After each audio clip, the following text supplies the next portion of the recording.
Morning everyone. Now through an activity we will try to prove that green leaves do the process of photosynthesis and store the prepared food in the form of a starch. So first of all we will take a green leaf, okay, and we will just add this green leaf, put this green leaf into a test tube that is half filled with alcohol. Now just place this test tube in which leaf is there dipped in the alcohol in a beaker containing water, and we will heat the water in the beaker, and we will heat till the green color of the leaf disappear. So when the green color of the leaf disappear, then take the leaf out from the test tube, wash it, and now we will do the test for the starch with the help of dilute iodine solution. Yes, with the help of dilute iodine solution, and we will see when we put 2 or 3 drops of dilute iodine solution on the leaf, the color of the leaf will changes to blue black. So this activity proves that the food is prepared by the green leaves through the process of photosynthesis and stored in the form of starch. Now we will do an activity to confirm that starch is prepared in the leaf itself. Yes, through this activity we will confirm that starch is prepared by the green leaves of a plant through the process of photosynthesis. For this activity, first of all, we will take a potted plant. Okay, we will take a potted plant and put this potted plant into a dark room. Put this potted plant into a dark room at least for 1 day. So, a dark room, so leaves are not able to do the process of photosynthesis, and whatever the food is left, whatever the starch is present in the leaf, it is used up. So after 1 day, take out this potted plant and just cover a part of a leaf, a small portion of a leaf with black paper. Cover a small portion of a green leaf with black paper, and now put this potted plant into the sun for 1 more day.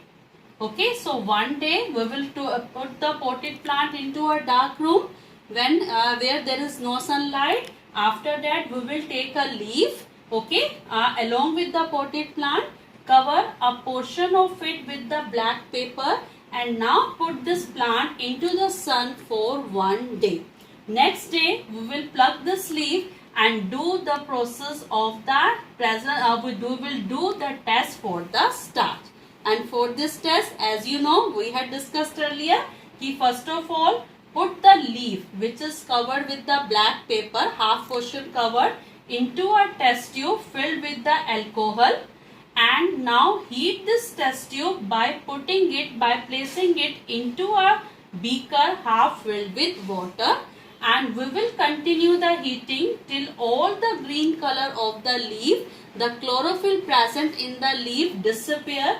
Now when we do the test for the presence of starch in this leaf with the help of dilute iodine solution, we will find that part which is covered with the black paper, it will not show any change in color, and the portion which is not covered with black paper show the change in color, means the color of that part will changes to blue black. So this activity proves that the starch is present in the leaf itself. It is prepared by the leaf under the you can say presence of the sunlight. Now we will do an activity to show or to prove that the process of transpiration is also mainly done by the leaves of a plant. Yes, to do this activity, first of all we will need 2 poly bags, 2 polythenes or 2 poly bags, and they should be completely dry. Okay, so just to first of all take the one poly bag, tie it up and put it into the sun. So nothing we have to do, just take a poly bag or polythene, tie its mouth and put under the sun. Now take another poly bag and take a potted plant. Okay, it is a well potted plant, and just ensure there should not be a single drop of water in this poly bag or polythene. Now tie up this potted plant, the upper portion of this potted plant, with the help of the polythene, okay, or poly bag, and leave this potted plant into the sun at least for 3 to 4 hours. So after 3 to 4 hours, you are able to see tiny droplets of water on the inner surface of the poly bag or polythene. Can you tell me from where the water has come? And when you check this polythene, which is drying under the sun, there are no water drops. So this activity proves that the water droplets is coming out from the leaves through the process of transpiration. On the under surface of the leaves, there are tiny pores. These tiny pores are known as stomata. From these tiny pores, water comes out in the form of water vapor, and that process is known as transpiration. On the basis of structure, there are two types of leaves. Yes, on the basis of structure, there are two types of leaves: simple leaves and compound leaves. Simple leaves and compound leaves. As you can see, simple leaves are those in which lamina is not divided, means there is a complete lamina, a thin green and flattened part of the leaf. That is your mango tree. And if the lamina is divided into many parts, so this type of leaves are known as the compound leaf, just like your neem, and each and every part of the leaf is known as leaflet. So when there is a single lamina, it is not divided into parts, that is this type of leaf is known as simple leaf. And if the lamina is divided into many leaflets, then this type of leaf is known as compound leaf. Now the question is there, only by seeing the leaf impressions, can you tell the type of the roots of that plants?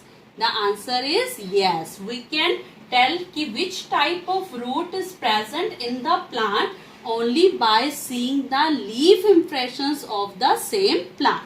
For example, this is the leaf impression of a plant, okay, and we have to tell which type of roots is found in that plant. So see, when we see the impression, we will see there is a pallar venation or reticulate venation. Yes, in the leaf there is a reticulate venation. So if the reticulate venation in the leaves are there, then which type of roots will present in that plants? Yes, that is your taproot, because taproot is connected, taproot has a relation with the reticulate venation. Now the next leaf impression is this. So which type of venation is there? Yes, pallar venation. So if the leaf has pallar venation, then the plants will have the fibrous root. Okay, so by seeing the leaf impression, we can easily tell which type of roots is found in the same plant.